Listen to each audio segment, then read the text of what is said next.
Hey everyone, I will make this video rather short because there's not a whole lot to talk about through this second week.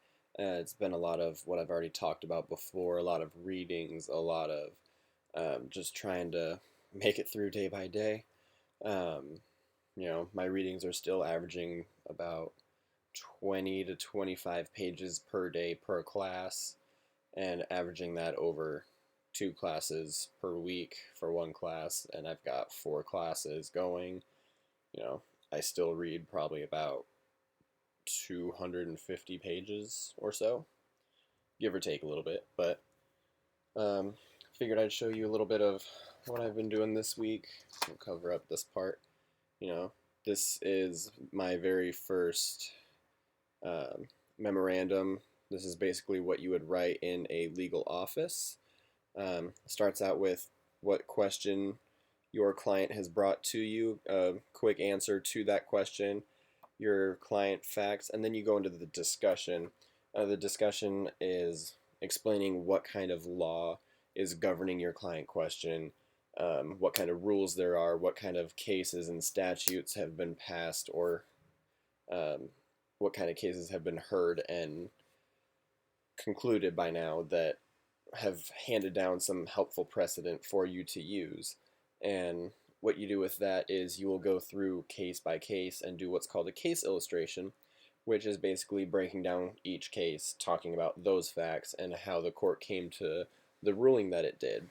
Now, the most difficult thing, this took me yesterday and today about four, 4 or 5 hours to do total.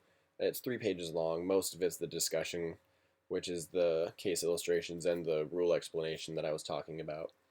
And each case illustration will talk about its facts, court holding, the reasoning, and what you do with that is later on you will use it at another section called application, which is taking all those case rulings, all the statutes that you use and research to find, and apply those to your client facts.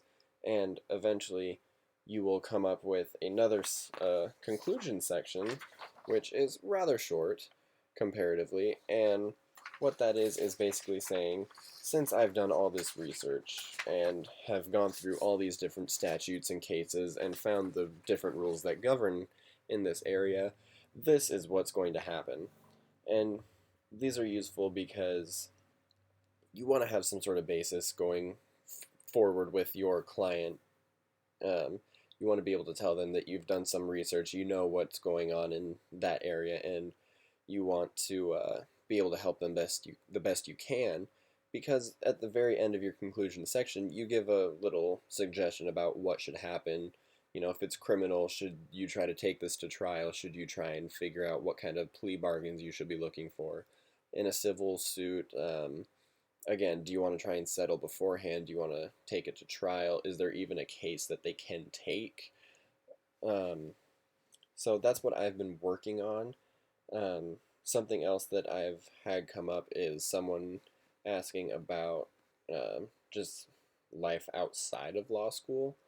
And life outside of law school is, to put it bluntly, difficult because school does take up so much time. You don't get as much time away from school that you would like. I know I don't. I don't get as much time with Amanda and Tucker that I want, and it does strain our relationship a bit, but it's it's trying to get through it.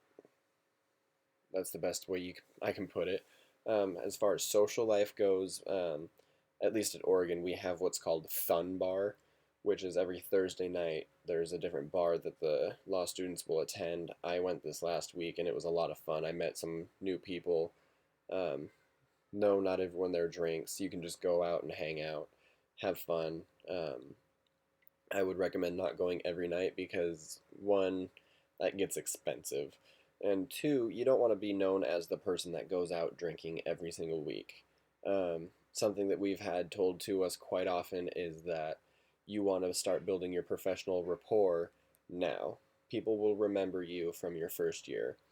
We've had a few different speakers in orientation, and we have a professional mentor for our legal research and writing class tell us that they remember the people who were out at their bar. Some places call it bar review, ironically, but some people remember their bar review mates and know who did what and how much they had to drink, and you know, you just don't want to be remembered as that kind of person. So I would recommend, yeah, you can go out and you can have fun every once in a while, but don't go every night. Don't blow all of your money on that. Go once, maybe twice a semester, and do it strategically. I went last week and had my contracts class at 9 in the morning. I didn't really want to get up. I didn't want to go to class, but I did. It was hard. I don't have contracts this next Friday, so I'll probably go again this next week, and that'll probably be the last time I go out for the semester.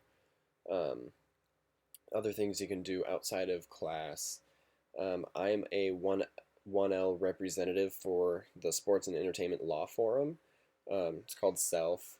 Since I want to do sports law, I found the group, I got involved, and now uh, I will be going up in front of, classes and talking about the group. I'm going to be helping collect money for our tailgate party this next week.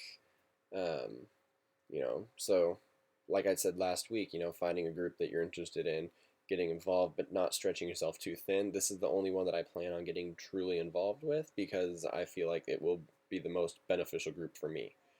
Um, Something else I plan on doing outside of class is going to football games because that's just something that I really enjoy. It's something that I can do that will let me de-stress from class.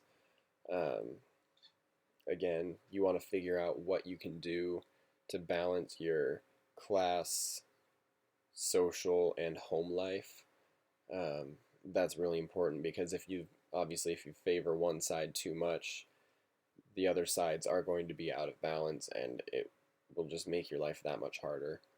Um, so, really, right now, that's about all I have to talk about. So, don't forget to subscribe. Keep up with me. Throw me any questions that you have. No questions too small or big. I will do my best to give you a good answer, and if I can't, I will still address it and let you know that I cannot give you a good answer right now, but I will try to find one. Um, Share the video with anyone that you think this might benefit, and as always, have a great night.